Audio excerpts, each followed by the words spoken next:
शुद्ध पंचमी महापर्व के दिन हमने प्रथम श्रुतस्कंद के रूप में महान परमागम सिद्धांत ग्रंथ षटखंडागम की चर्चा की थी। षटखंडागम के मूल कर्ता वास्तव में धरसेन आचार्य थे और उससे भी अधिक कहा जाए तो भगवान महावीर थे। भगवान महावीर के 683 वर्ष बाद तक अंग और पूर्वों की धारा पूर्ण रूप में और उसके बाद आंशिक रूप में चलती रही। अंतिम शुद्ध केवली आचार्य भद्रभाव हुए जिनको 12 अंग और 14 पूर्वों का पूरा ज्ञान था। उनके बाद अंग और पूर्वों के ज्ञान का ह्रास होता गया और वह प्रवाह अंत में आचार्य धरसेन तक पहुंचा। आचार्य धरसेन को दूसरे अग्रायणी पूर्व का 14 पूर्वों में जो दूसरा पूर्व है अग्रायणी, उसके कुछ अंशों का ज्ञान था और उस ज्ञान का पिटारा भरकर उन्होंने आचार्य पुष्पदंत और भूतबली को सौंप दिया और आचार्य पुष्पदंत और भूतबली ने उसको लिपिबद्ध करके ज्येष्ठ शुक्ला पंचमी को उसकी प्रतिष्ठा की और चतुर्वेद संघ के साथ उसकी पूजा की।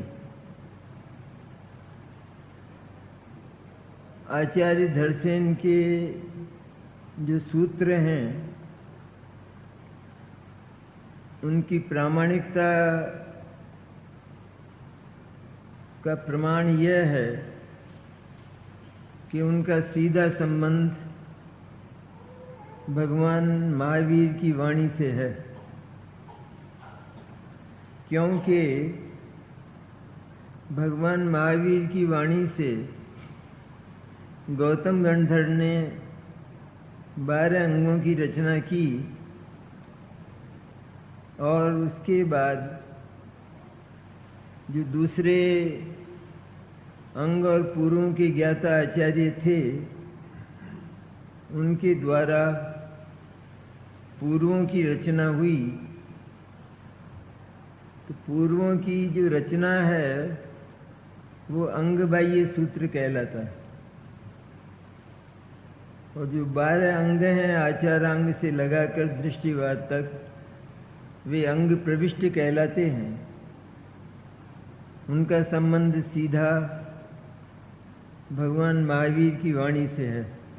वैसे सभी का सीधा संबंध आचार्यों ने जो जो अपने गुरुओं से और अपने पूर्ववर्ती आचार्यों से सुना वो ज्यों का त्यों भगवान महावीर की वाणी से आया था। इसलिए आचार्य धरसेन का जो अग्रायणी पूर्व के कुछ अंशों का ज्ञान था वह भी भगवान महावीर की ही वाणी है। इसमें संदेह की जरा भी गुंजाइश नहीं है। आचार्य धरसेन के बाद जब स्वयं आचार्य ने ये जाना कि अब इस ज्ञान का विकास उत्तरोत्तर कम हो जाने वाला है, तो उन्होंने उसे आचार्य पुष्पदंत और भूतबली को संभला दिया और आचार्य भूतबली ने षटखंडागम को पूरा करके प्रथम श्रुतस्कंद के रूप में उसकी प्रतिष्ठा की। प्रथम श्रुतस्कंद मैंने सबसे पहले भगवान महावीर के बाद और इस 2000 वर्ष के युग में जो सबसे पहले लिपिबद्ध हुआ, लिखा गया कलम से, वह षटखंडागम ग्रंथ है।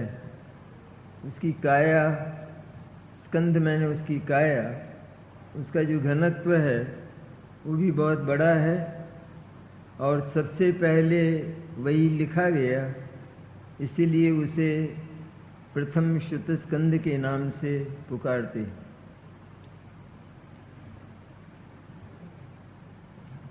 हम सबको ये जानकर प्रसन्नता होगी कि षटखंडागम का जो मंगलाचरण है वो नमोकार मंत्र है और नमोकार मंत्र स्वयं आचार्य पुष्पदंत की रचना है। ये बात हमें कुछ नई सी लगेगी क्योंकि नमोकार मंत्र को अनादि निधन मानते हैं, लेकिन नमोकार मंत्र को आचार्य वीरसेन ने निबद्ध मंगल लिखा है। निबद्ध मंगल मैंने जो स्वयं आचार्य के द्वारा रचा गया है मंगलाचरण, उसे निबद्ध मंगल कहते हैं। इसलिए इस दृष्टि से नमोकार मंत्र साधी सिद्ध होता है, लेकिन भावात्मक दृष्टि से, पंच परमेष्ठियों के स्वरूप की दृष्टि से वह अनादि सिद्ध हो जाता है। ये जो षटखंडागम की रचना हुई, इस पर 9वीं शताब्दी में जो आचार्य वीरसेन ने टीका की, तो वो षटखंडागम की जो टीका है, महाबंध सहित, महाबंध जिसकी टीका को अलग से महाधवल के नाम से पुकारा जाता है, तो वो तो एक पद्धति चल गई है, लेकिन सचमुच तो सारी ही षटखंडागम की टीका का नाम धवला टीका है, जिसकी चर्चा हमने की थी, और वह 72,000 श्लोक प्रमाण है। उसी समय आचार्य वीरसेन ने जब ये 72,000 श्लोक प्रमाण टीका की, तो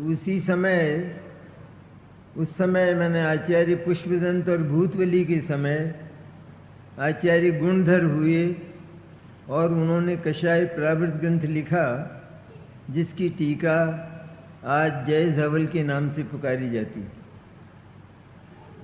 जय धवल की टीका का जो परिमाण है वो 60,000 श्लोक प्रमाण है। उसमें जो 20,000 श्लोक प्रमाण टीका आचार्य वीरसेन की है, और उसके बाद आचार्य वीरसेन दिवंगत हो गए, और जो शेष टीका 40,000 श्लोक प्रमाण लिखी वो आचार्य जिनसेन की है। इस प्रकार 60,000 श्लोक प्रमाण जय धवला टीका है। आचार्य वीरसेन अपने समय के कलिकाल सर्वज्ञ कहलाते थे, और उनकी धवला को यदि हम पढ़ें तो हमें विदित होगा कि उनकी जो शैली है वो इतनी आकर्षक है, इतनी सुंदर है, इतनी मार्मिक है कि चित्त प्रसन्न हो उठता है कि किस तरह आचार्य ने शंका उठाई है और किस तरह उसके समाधान, उनके उत्तर आचार्य ने स्वयं दिए हैं। उदाहरण के लिए ये बात सर्वविदित है कि भगवान महावीर को जब केवल ज्ञान हुआ और समवसरण की रचना भी हो गई और 12 सभा भी लग गई, लेकिन 66 दिन तक भगवान की दिव्य ध्वनि नहीं खिली। इस प्रकरण को स्वयं आचार्य वीरसेन ने उठाया है और वो प्रश्न करते हैं। प्रश्न का तरीका देखिए और उसका उत्तर देखिए। वो प्रश्न करते हैं कि भगवान महावीर की दिव्य ध्वनि 66 दिन तक क्यों नहीं खिली। ये प्रश्न है आचार्य वीरसेन का टीका में। तो उत्तर आया कि गणधर के अभाव से। तो फिर आचार्य प्रश्न करते हैं कि इंद्र ने गणधर को ढूंढकर क्यों नहीं बिठाया। इंद्र स्वयं गणधर को ढूंढकर क्यों नहीं लाए। तो उत्तर मिलता है कि इंद्र भी वस्तु व्यवस्था का उल्लंघन करने को असमर्थ था। इस तरह की प्रश्नोत्तरों की बड़ी सुंदर और आकर्षक शैली आचार्य वीरसेन की है। सचमुच इंद्र क्या करता। अगर अवधि ज्ञान का उपयोग करता तो निश्चित पता लग जाता कि गंधर्व बनने के लायक कौन है। लेकिन इंद्र को तो यही लगता रहा, घबराहट सी होती रही कि सारा काम हो गया है और मेरे काम में कौन सी कमी रह गई है कि दिव्य ध्वनि नहीं हो रही। इस प्रकार श्रुतक ज्ञान से ही वो विचारता रहा। तो उसे ये याद ही नहीं आया कि अवधि ज्ञान लगाकर वो गंधर्व की तलाश करे, क्योंकि उधर आचार्य उत्तर देते हैं कि वो वस्तु व्यवस्था का उल्लंघन करने को असमर्थ था। उसे याद ही नहीं आना था। उसके श्रुतक ज्ञान को ही काम करना था और श्रुतक ज्ञान में उसे यही लगता रहा कहाँ कमी है। सारा समोसरण की रचना हो गई है, 12 सभाएं भर गई हैं, भगवान यथावत विराजमान हैं लेकिन मौन हैं, बोलते नहीं हैं। और 66 दिन तक वह भी कोई सामान्य बात नहीं है। आज एक वक्ता मंच पर बैठ जाए और 1-2 मिनट भी नहीं बोले तो सारी सभा क्या सोचेगी। इस तरह सारी सभा स्तब्ध थी कि क्या बात है कि भगवान की वाणी नहीं आ रही है, भगवान की दिव्य ध्वनि नहीं खिल रही है, क्या बात है। लेकिन उत्तर किसी के पास नहीं था, क्योंकि वस्तु व्यवस्था ही ऐसी थी। अंत में जब गणधर को आना था तब इंद्र को भी मालूम हुआ, इंद्र ने भी मालूम किया और जो इंद्रभूति गौतम थे वो गणधर के भगवान महावीर के मुख्य गणधर के रूप में प्रतिष्ठित हुए। तो इस तरह की प्रश्नोत्तर की शैली वीरसेन आचार्य की है। तो वीरसेन आचार्य की 72,000 श्लोक प्रमाण तो धवला टीका और 20,000 श्लोक प्रमाण कषाय पाहुड़ की जय धवला टीका। इस तरह 92,000 श्लोक प्रमाण जो टीका है बृहद टीका, बृहदकाय टीका, वो केवल एक व्यक्ति की, मैंने केवल आचार्य वीरसेन की है कि जो विश्व में कहीं भी ऐसी रचना उपलब्ध नहीं है। महाभारत वह 1,00,000 श्लोक प्रमाण माना जाता है, लेकिन वह अनेक विद्वानों की रचना है। और ये जो आचार्य वीरसेन की रचना है ये अकेले एक ही आचार्य की है, 92,000 श्लोक प्रमाण, और यह विश्व का एक आश्चर्य जैसा है। इस तरह प्रथम श्रुतस्कंद की स्थापना के बाद द्वितीय श्रुतस्कंद, जिसमें आचार्य कुंद कुंद कृत समय सारादि ग्रंथ आते हैं, 5 ग्रंथ आते हैं, उसकी स्थापना हुई, उसकी प्रतिष्ठा हुई। आचार्य गुणधर जिन्होंने कषाय पाहुड़ लिखा और उसकी जो जय धवला टीका हुई, तो आचार्य गुणधर की परंपरा में ही आचार्य कुंद कुंद हुए। और आचार्य कुंद कुंद महान आचार्य थे। 11 वर्ष की अवस्था में जिन्होंने दीक्षा ली, 11 वर्ष के भावलिंगी संत, कल्पना करें हम, कुछ आश्चर्य सा लगता है कि 11 वर्ष का बालक पीछी कमंडल लेकर शुद्धात्मा का अनुभव करता हुआ और भारत के दक्षिण प्रांत में घूम रहा है। तो ऐसे आचार्य कुंद वो विक्रम की दूसरी शताब्दी में हुए कि जो लगभग इन्हीं आचार्य धरसेन का ही समय है, थोड़ा आगे पीछे होता है पर आचार्य धरसेन का ही समय है।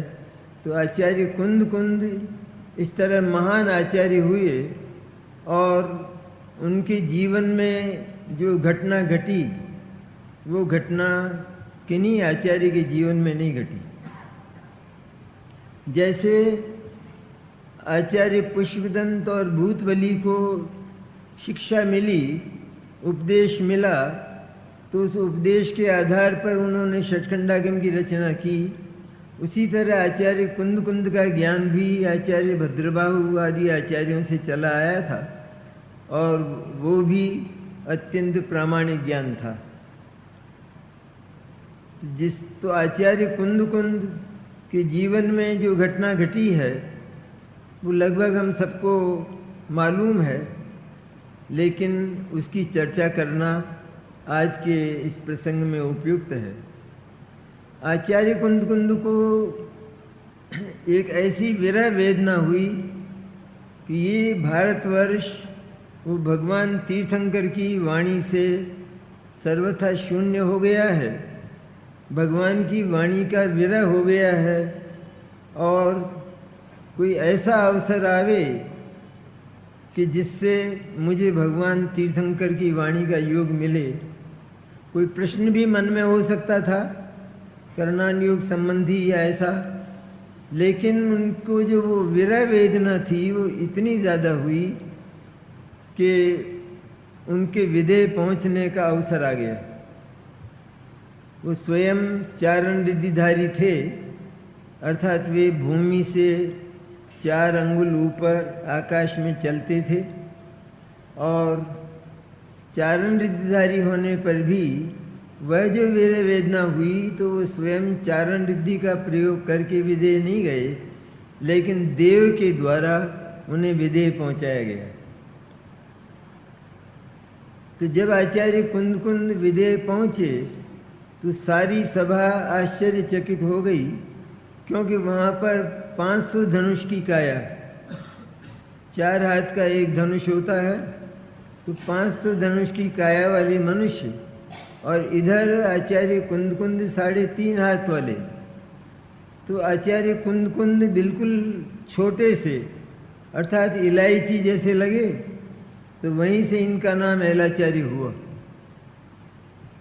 आचार्य कुंद भगवान की वाणी सुनते हुए विदेह क्षेत्र में 8 दिन तक रहे और 8 दिन तक उपवास किया, क्योंकि उनकी दीक्षा भरत क्षेत्र की थी। इसलिए भरत क्षेत्र में 24 घंटे पूरे होने पर जो आहार का विकल्प आता है मुनिराज को, वैसी परिस्थिति विदेह में नहीं थी, क्योंकि दिन रात में अंतर पड़ता है। इसलिए वहाँ पर 8 दिन का उपवास करके साक्षात भगवान श्रीमंधर परमात्मा की पूर्व विदेह में जाकर वाणी सुनी और इसके बाद वे भारतवर्ष में लौटे। भारतवर्ष के दक्षिण प्रांत में आचार्य कुंद विहार करते थे और पोन्नूर हिल है आज भी, जहाँ हम में से बहुत से लोग गए होंगे। उस पोन्नूर हिल पर वे तप किया करते थे। सबसे बड़ी बात ये कि हमें आज जो अध्यात्म के रूप में ये द्वितीय श्रुतस्कंद समयसार, प्रवचनसार, नियमसार, पंचास्तिकाय और अष्टपाहुड़ के रूप में प्राप्त है, तो आचार्य कुंद को ये जो द्वितीय श्रुतस्कंद के रूप में अध्यात्म लिखने का विकल्प आया, तो हम उस विकल्प से आज अपने आप को धन्य अनुभव करते, क्योंकि यह कोई आवश्यक नहीं कि अध्यात्म लिखने का ही अथवा समय सारादि के रूप में ही लिखने का विकल्प आवे, कोई और भी विकल्प आ सकता था, लेकिन सचमुच उनको जो विकल्प आया उस विकल्प ने आज सारे भरत क्षेत्र को धन्य कर दिया है। क्योंकि यदि उन्हें कोई दूसरा विकल्प आता तो ये जो भारतवर्ष है या भरत क्षेत्र है वो अध्यात्म धारा से वंचित रह जाता। और आज जो अध्यात्म हमारे सामने आ रहा है और जिसको पाकर हम अपने आप को बहुत धन्य अनुभव करते हैं, उससे हम वंचित रह जाते। आचार्य कुंद के संबंध में अधिक कहने की आवश्यकता नहीं।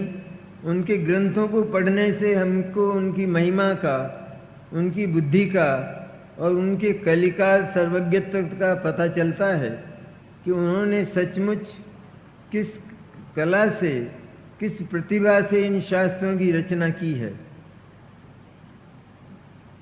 उनके जो आचार्य कुंद के जो पीछे वाले आचार्य हैं, उन्होंने भी बड़े सम्मान के साथ आचार्य कुंद का स्मरण किया है। और इससे अधिक आचार्य कुंद की महानता क्या होगी कि भगवान गौतम गंधर के बाद तीसरा नंबर आचार्य कुंद का मंगलाचरण में आता है।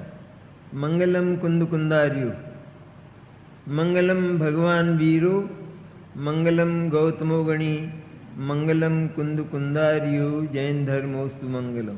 तो तीसरा नंबर भगवान कुंद का आता है। इसका अर्थ यह है कि अध्यात्म की जो प्रतिष्ठा है इस भरत क्षेत्र में वो भगवान कुंद के द्वारा हुई, क्योंकि अध्यात्म के बिना जीव का कल्याण असंभव है। कोई षटखंडागम पढ़कर और सम्यक दर्शन प्राप्त कर सके ये बहुत दुर्लभ है, बहुत मुश्किल है। गोमठ सार पढ़कर अथवा कोई लब्धि सार, क्षपना सार पढ़कर सम्यक दर्शन प्राप्त कर सके ये बहुत दुर्लभ है, क्योंकि उनमें तो जीव की संसार अवस्थाओं का, कर्म के संयोग से होने वाली अवस्थाओं का अधिक वर्णन है और अध्यात्म के कहीं कहीं छींटे मिल जाते हैं। लेकिन जो आचार्य कुंद ने शुद्ध अध्यात्म धारा को इन ग्रंथों में प्रतिबिंबित किया है, उस शुद्ध अध्यात्म धारा आत्मा, शुद्ध आत्मा के स्वरूप को बताने वाली है।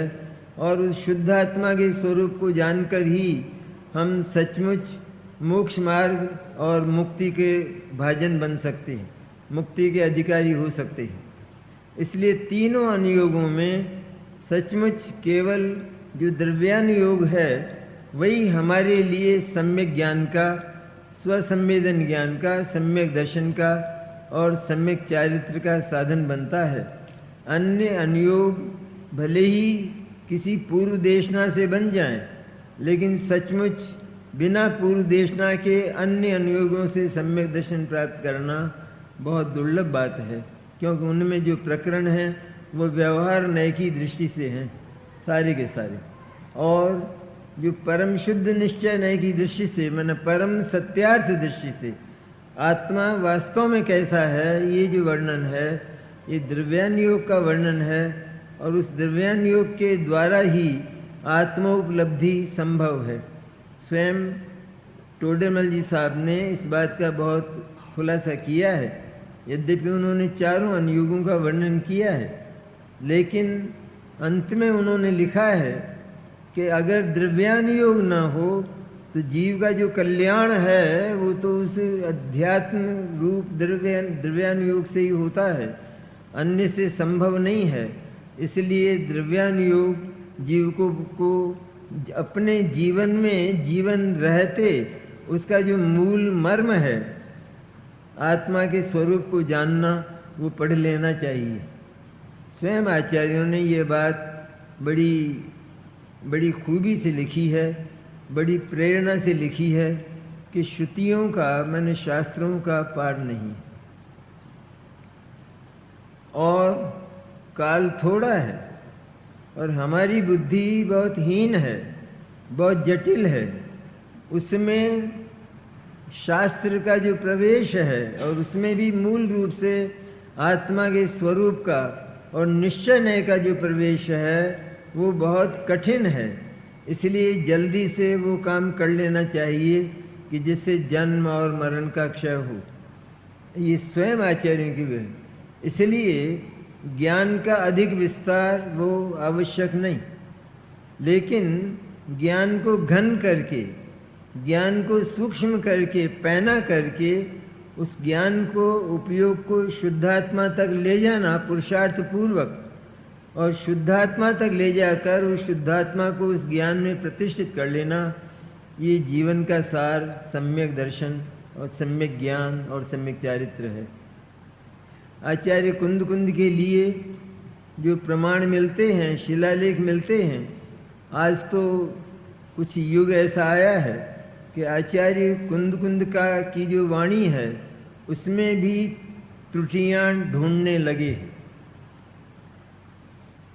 कुछ विद्वान और कुछ और लोग वो उनकी वाणी में भी त्रुटियां तलाश करने का प्रयत्न करते हैं। इससे अधिक दुर्भाग्य क्या होगा, इससे अधिक पाप क्या होगा।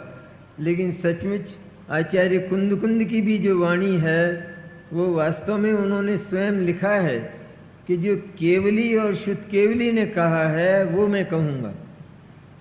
इसलिए इसमें संदेह की गुंजाइश बिल्कुल नहीं है। अगर कहीं भूल लगे तो वह भूल अक्षर, पद, मात्रा इत्यादि में अगर भूल लगे तो छल ग्रहण मत करना, छल ग्रहण मत करना। मैं इनको अक्षरों का, पदों का, मात्राओं का, छंदों का ही ज्ञान नहीं है तो ये शास्त्र क्या लिखेंगे। ऐसी छल भरी बात, ऐसी पाप भरी बात अपने मन में मत सोचना। मैं जो कुछ लिख रहा हूँ वो केवली और शुद्ध केवली के अनुशीलन में लिख रहा हूँ, इसलिए इसको प्रमाण करना। मैंने भी अपने ज्ञान के वैभव से इसको प्रमाण किया है, अपनी अनुभूति से इसको प्रमाणित किया है, और तुम भी अपनी अनुभूति से इसको प्रमाणित करना, क्योंकि अनुभूति ही आखिरी चीज़ है। इसके पहले होने वाला विचार और विकल्प वो आता ज़रूर है, आएगा अवश्य, लेकिन विचार और विकल्प स्वयं हमको पसंद नहीं है। हम किसी भी वस्तु के संबंध में विचार करते रहें तो हम थक जाएंगे। तो विचारों में थकावट होती है और अनुभूति में आनंद होता है। इसलिए किसी भी जगत की वस्तु के संबंध में भी या जगत के कार्य के संबंध में भी हमसे यदि पूछा जाए कि तुमने क्या निर्णय किया, तो हम महीनों तक और वर्षों तक ये उत्तर देते रहें कि मैं अभी सोच रहा हूँ। तो कि तुम सोचते सोचते मर जाओगे, लेकिन तुम्हारा काम नहीं होगा, क्योंकि निर्णय के बिना वस्तु मिलती नहीं है। इसलिए निर्णय पूर्वक जो अनुभूति होती है उसमें शुद्धात्मा की उपलब्धि होती है।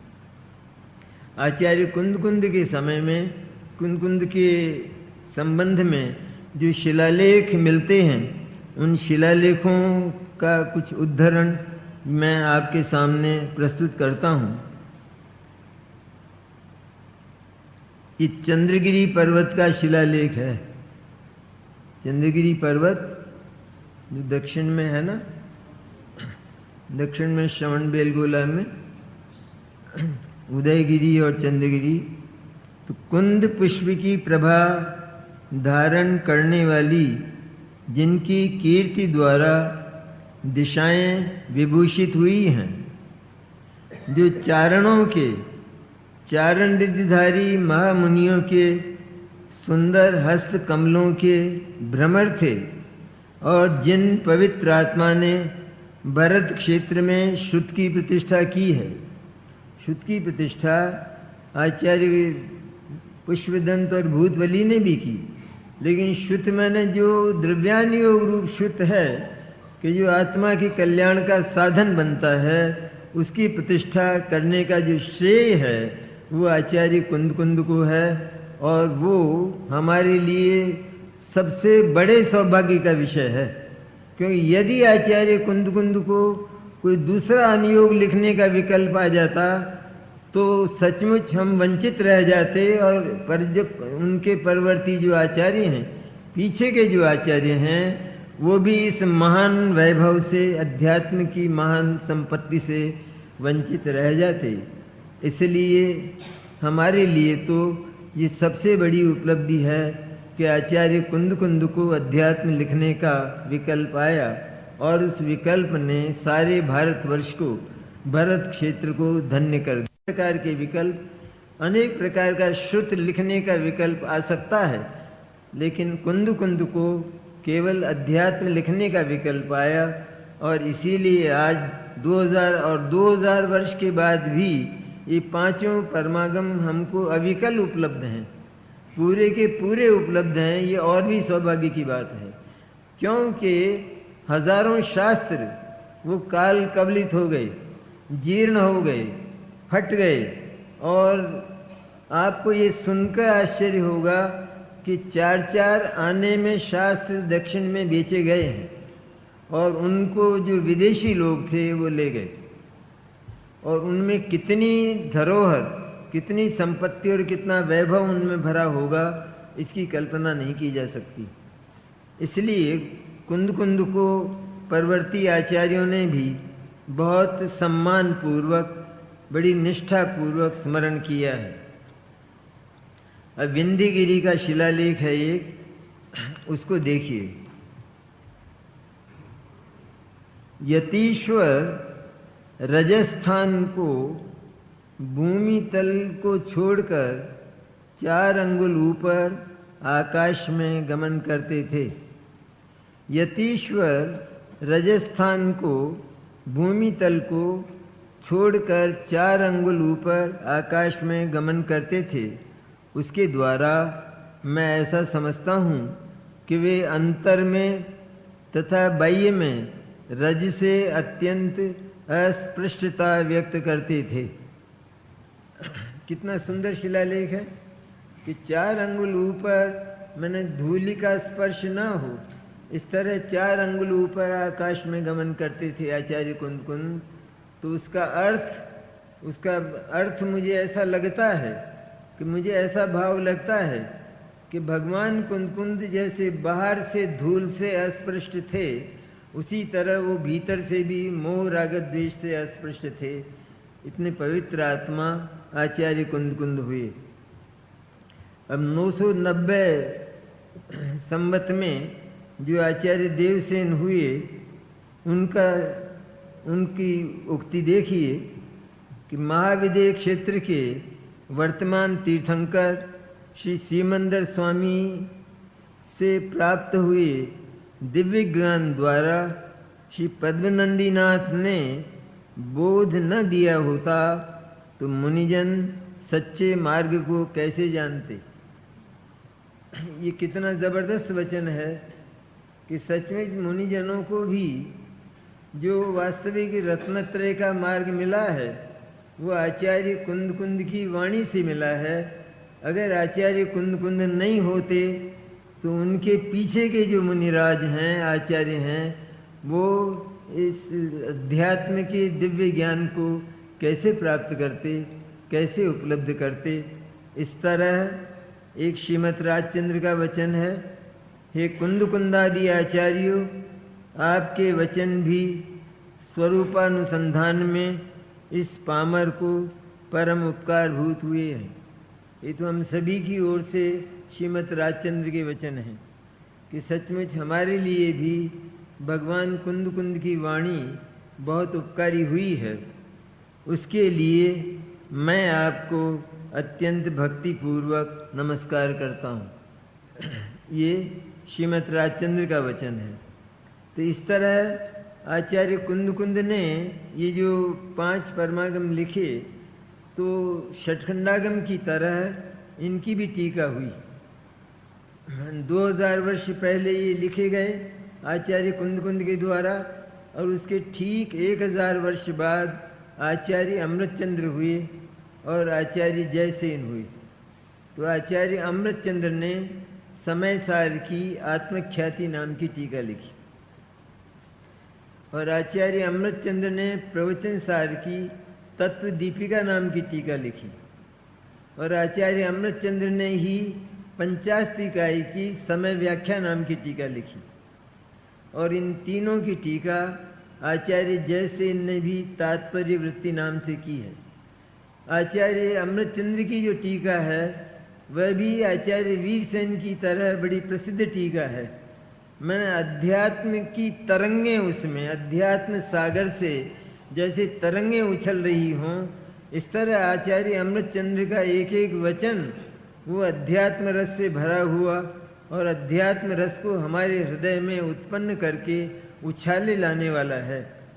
इस तरह इन ग्रंथों की टीका से इन जो गाथाएं हैं, गाथा तो केवल 2 चरण की है और वो भी प्राकृत भाषा में आचार्य कुंद ने लिखी है, क्योंकि प्राकृत भाषा उस समय की बोलचाल की भाषा थी। तो प्राकृत भाषा में लिखी, लेकिन केवल 2 चरणों में वो गाथा लिखी और उन 2 चरणों में क्या भाव भरा है, कैसा भाव भरा है, कैसा मर्म भरा है, ये यदि आचार्य अमृतचंद्र और आचार्य जयसेन नहीं होते तो हम उस भाव से भी वंचित रह जाते और समय सार का जो वास्तविक मर्म है वो हम नहीं समझ पाते। इसलिए आचार्य अमृतचंद्र को भी हम शत शत प्रणाम करते हैं कि उन्होंने आचार्य कुंद के हार्द को, उनके हृदय को समझकर केवल 2 चरणों की जो गाथा है उसको इतना स्पष्ट करके लिखा है कि उसमें कोई कसर नहीं रही है। इस तरह इन महान ग्रंथों की टीकाएं हुई और इन 5 ग्रंथों को द्वितीय श्रुतस्कंद के नाम से जाना जाता है। ये द्वितीय श्रुतस्कंद, क्योंकि पहला षटखंडागम लिखा गया और इसके बाद आचार्य गुणधर की परंपरा में ये समयसार आदि 5 ग्रंथ ये आचार्य कुंद के द्वारा लिखे गए। तो उन्होंने श्रुतस्कंद के रूप में अध्यात्म की द्वितीय श्रुतस्कंद के रूप में प्रतिष्ठा की है। इसी के साथ हम आचार्य कुंद और आचार्य अमृतचंद्र के साथ हम उन गुरुदेव का स्मरण किए बिना नहीं रह सकते कि जिन गुरुदेव ने आचार्य कुंद के भावों को, आचार्य कुंद और आचार्य अमृतचंद्र की टीकाओं में प्रवेश किया, अपने सातिशय श्रुतज्ञान के द्वारा उसमें प्रवेश किया और उसमें प्रवेश करके अध्यात्म का जो सार है, अध्यात्म की जो वास्तविक उपलब्धि है, आत्मानुभूति, उसको प्राप्त किया। और जो पूज्य गुरुदेव का जो पुण्य है, सचमुच तो वो पुण्य और पवित्रता दोनों ही हमारे लिए अत्यंत उपकारी सिद्ध हुई है। क्योंकि पुण्य यदि नहीं होता है तो तीर्थंकर और जो सामान्य केवली हैं उनमें भी यद्यपि ज्ञान में अंतर नहीं होता, सभी केवल ज्ञानी होते हैं, लेकिन फिर भी सभाओं में अंतर पड़ जाता है। उसमें कम होते हैं श्रोता, उसमें श्रोता ज़्यादा होते हैं। यहाँ हम यदि हजारों वर्ष की, इन 2000 वर्ष की परंपरा को यदि हम देखें तो पूज्य गुरुदेव का जो पुण्य है वो महान पुण्य सिद्ध होता है कि जब उस जमाना ऐसा था कि ज्ञान धीरे धीरे, अध्यात्म का ज्ञान भी मानो लुप्त हो गया था। इस भारतवर्ष से अध्यात्म मानो लुप्त हो गया था और आत्मा को शुद्ध कहने में विद्वानों को भी शर्म आती थी कि आत्मा शुद्ध है, क्योंकि शुद्ध तो कहा जाता है, वास्तव में तो अशुद्ध है। जब बात सचमुच क्या है कि वास्तव में आत्मा शुद्ध है, लेकिन अशुद्ध तो कहा जाता है। अशुद्धता कहने की बात है, अशुद्धता काल्पनिक है और शुद्धता माने शुद्ध चैतन्य तत्व, वो तो यथार्थ अस्तित्व के रूप में, सत्ता के रूप में विद्यमान है। तो ऐसे युग में गुरुदेव उत्पन्न हुए और उस समय भी ये आशा नहीं की जा सकती थी कि यह पुरुष इतना प्रतिष्ठा संपन्न होगा या ये पुरुष इतना सौभाग्यशाली होगा कि समयसार जैसा ग्रंथ इनके हाथ लग जाएगा और ये सारे भरत क्षेत्र को धन्य कर देंगे। हुआ भी ऐसा ही, स्वयं गुरुदेव का जन्म वो मतांतर में हुआ, वो दिगंबर जैन धर्म में नहीं हुआ और स्थानकवासी कुल में वे पैदा हुए और वहाँ इस समय सार जैसे शास्त्र के मर्म को तलाश करना वहाँ संभव नहीं था। इसलिए स्वयं गुरुदेव को ऐसा लगता था कि मैं जिस मार्ग पर हूँ उस मार्ग से आत्म शांति का प्रादुर्भाव नहीं हो रहा है, ऐसा स्वयं उनको लगता था। वे उस संप्रदाय में दीक्षित भी हुए और दीक्षा के आचार विचार का बहुत अच्छी तरह पालन करने लगे। बहुत शास्त्र पढ़े, हजारों शास्त्र पढ़े, लेकिन फिर भी शांति नहीं मिली।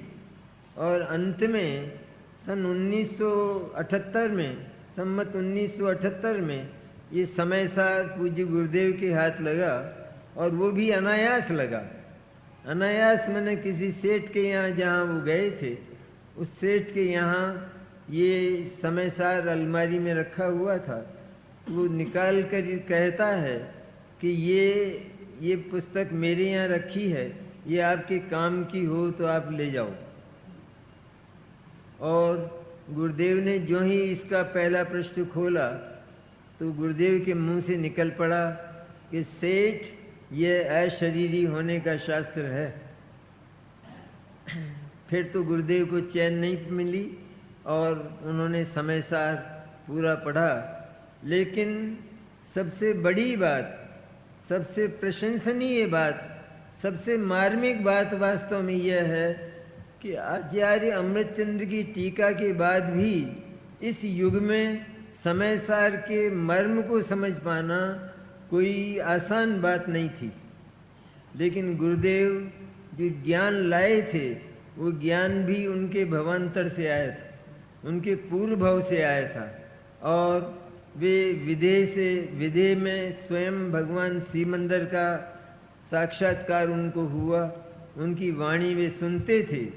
फिर भी कोई शंका रही तो किसी दूसरे संप्रदाय में पैदा हो गए। लेकिन ये हमारा महाभाग्य कि हम ऐसे पुरुष के संपर्क में आए कि जिस पुरुष ने किसी से दीक्षा नहीं ली, दिगंबर धर्म में आने के बाद, समय सार पढ़ने के बाद जब वे दिगंबर धर्म में दीक्षित हुए तो उन्होंने दिगंबर धर्म में किसी से दीक्षा नहीं ली, किसी को गुरु नहीं बनाया।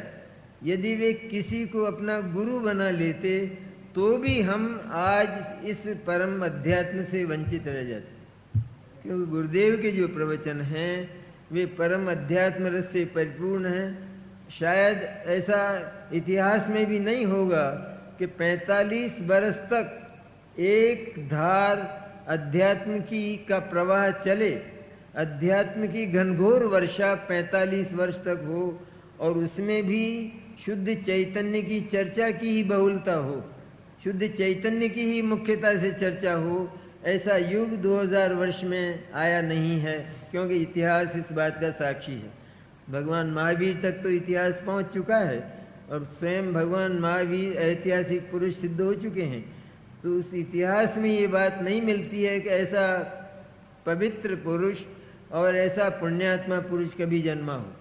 टोडरमल जी आदि हुए तो ज्ञानी थे, महान धर्मात्मा थे और उनका श्रुत ज्ञान भी बहुत विशाल था, लेकिन इतना होने पर भी पुण्य इतना नहीं था कि जिसके कारण उनका इतना प्रचार और प्रसार हो पाता।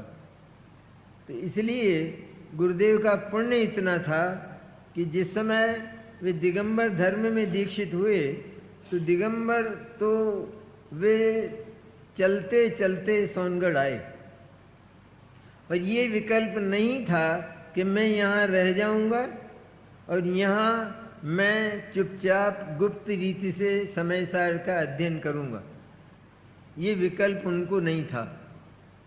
लेकिन सोनगढ़ आने पर उनके साथ कोई नहीं था, बल्कि उन पर उपद्रव हो रहे थे और उपद्रवों में ये कहा जा रहा था कि देखो संप्रदाय मत छोड़ो, संप्रदाय छोड़ दोगे तो रोटी के टुकड़े नहीं मिलेंगे, ये कहा जा रहा था। तो गुरुदेव का वचन था कि मैं रोटी के टुकड़ों के लिए इस सत्य को मैंने स्वीकार नहीं किया है, और सत्य कभी रोटी के टुकड़ों के लिए स्वीकार नहीं किया जाता। रोटी के टुकड़े तो केवल पुण्य के उदय से मिला करते हैं, वे मिलेंगे तो मिल जाएंगे। उस समय उनके बड़े भाई भी थे, उन बड़े भाई ने उन लोगों को जवाब दिया कि जब तक मैं जीवित हूँ तब तक कान जी को रोटी के टुकड़े नहीं मिले। ऐसा कौन कहता है? मैं जब तक जीवित हूँ तब तक जो कहान है, वो तो बड़े भाई थे, तो वो कहान है खुशहाल भाई उनके बड़े भाई थे, तो वो तब तक उनको टुकड़े न मिले, ऐसा कैसे हो सकता है? इस तरह उन उपद्रवकारियों को उन्होंने ये उत्तर दिया। और गुरुदेव को सोनगढ़ में कोई ऐसा समागम मिल गया कि जिन्होंने ये आश्वासन दिया कि आप गुरुदेव यहीं रहिए, और एक अलग मकान दिया, और उस अलग मकान में गुरुदेव रहते थे और समय सार का अध्ययन किया करते थे। 5 भी श्रोता नहीं थे जिस समय उन्होंने ये अध्यात्म तो जिस समय वो संप्रदाय में थे उस समय भी अध्यात्म की ही चर्चा बड़ी बड़ी सभाओं में करते थे। लेकिन अब तो खुलकर जब उन्होंने मुंह पट्टी फेंक दी महावीर जयंती के दिन और खुलकर वो दिगंबर धर्म में आ गए, तब उपद्रवों की भी उन्होंने परवाह नहीं की और अकेले मात्र समयसार ग्रंथ का और मोक्ष मार्ग प्रकाशक का अध्ययन किया करते थे। और केवल 5 श्रोता उनके पास थे। ये कल्पना कैसे की जा सकती थी कि इन 5 श्रोताओं से 5 लाख हो जाएंगे? ये कौन कल्पना कर सकता था? लेकिन पुण्य की जो क्षमता है वो भी अपार होती है। पुण्य का एक परिणाम, केवल तिर्यंच पुण्य का परिणाम कर लेता है, तो उस पुण्य के परिणाम के फलस्वरूप वह देव होता है और उसको मान रिद्धियां और सिद्धियां प्राप्त हो जाती हैं। इसी तरह गुरुदेव के साथ तो पूर्व का पुण्य था। किंवदंती है कि वे राजकुमार थे विदेह में और भगवान श्री मंदिर की सभा में जाया करते थे और सुना करते थे। तो यहाँ आकर जब उनको, क्योंकि वो ज्ञान थोड़े समय के लिए सुप्त हो गया था, थोड़े समय के लिए, और इसके बाद जब ज्ञान जागा तो अकेले गुरुदेव ने ये समयसार की गाथाएं और अमृतचंदाचार्य की टीका, इसको पढ़कर और उसके सारे मर्म निकालकर हम लोगों को दिया। और वह वसीयत आज हमारे पास है। प्रवचन रत्नाकर के रूप में वे सारे गुरुदेव के प्रवचन छप गए हैं, हमारे पास है। लेकिन दुर्भाग्य ये कि आज हम उसके मर्म को समझने में अक्षम हो गए और समझ नहीं पाते।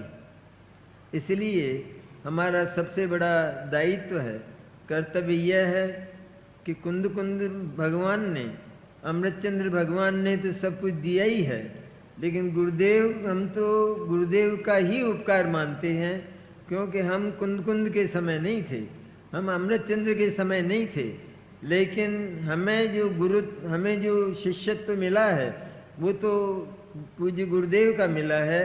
इसलिए उन गुरुदेव का हम बहुत उपकार स्मरण करें, और उपकार स्मरण के रूप में केवल इतना नहीं कि हमारे गुरुदेव बड़े अध्यात्मवादी थे, उन्होंने अध्यात्म की क्रांति सारे भारतवर्ष में की, केवल इतना नहीं, लेकिन उनकी वाणी से हम अपनी आत्मा के निकट जाकर और उसको उपलब्ध कर लें, उसकी अनुभूति कर लें, तो सचमुच गुरुदेव की जो वसीयत है, ये जो गुरुदेव हमको उत्तराधिकार के रूप में समला गए हैं, ये सार्थक हो सकता है।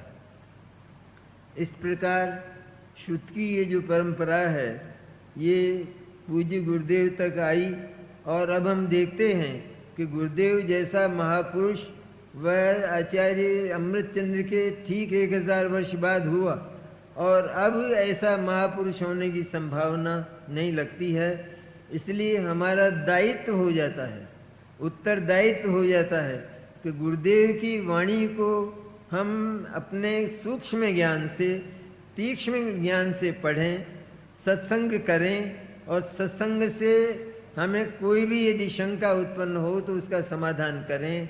और यह जो मनुष्य जीवन है, कि जो मनुष्य जीवन केवल सम्यक दर्शन के लिए नहीं पर सम्यक चारित्र के लिए, मुनि बनने के लिए मिलता है, उस मनुष्य जीवन को कम से कम आत्मानुभूति और सम्यक दर्शन पाकर हम धन्य कर लें। यदि इतना कर सके तो हमारा ये जीवन सफल और सार्थक होगा। इस प्रकार द्वितीय श्रुत स्कंद की परंपरा पर भी आज हमने चर्चा की, और ये आज की जो बात है वो काफ़ी लंबी नहीं करना है, यहीं पूरी होती है।